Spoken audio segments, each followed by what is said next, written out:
Imagine a world without washing machines, refrigerators, microwaves, or even electricity lights. Everyday household tasks took hours of hard work. Food spoiled quickly, and people's daily lives depended on daylight. These challenges inspired innovations that transformed how we live today.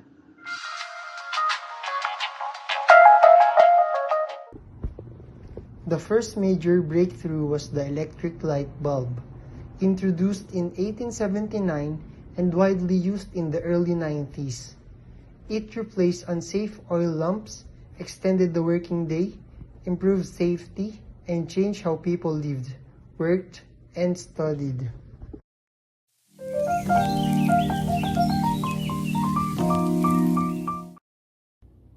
Next came the electric washing machine in 1908. It greatly reduced the time and effort needed for laundry, improved hygiene, and gave families, especially women, more opportunities for education, work, and other activities.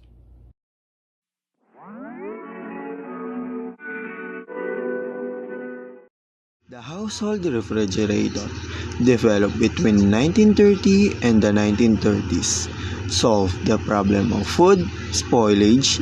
It kept the food fresh longer, reduced foodborne illnesses, and transformed the way families stored and consumed food.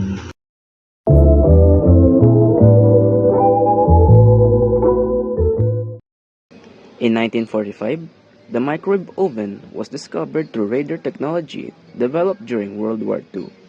By the 1970s, it became common in homes, allowing meals to be prepared in minutes and supporting the fast-paced lifestyles of modern families.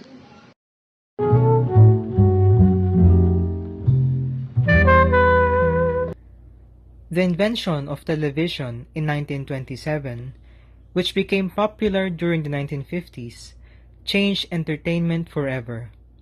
It brought news, education, and family entertainment into the home, creating a shared source of information and leisure.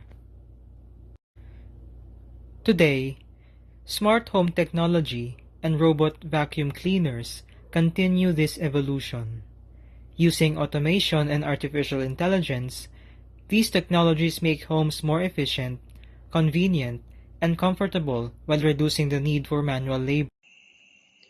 These inventions were encouraged by the Industrial Revolution, urbanization, advances in electricity, World War II innovations, and the digital revolution. Governments established safety standards, business invested in research, and society embraced these technologies, helping them become part of everyday life. Although these breakthroughs made life easier by saving time, improving sanitation, and increasing comfort, they also created new challenges, including higher electricity consumption, electronic waste, and unequal access due to costs. From the electric light bulb to today's smart homes, household technologies have transformed daily life. They have reached hard work, improved health and convenience, and continue to shape a more efficient future for families around the world.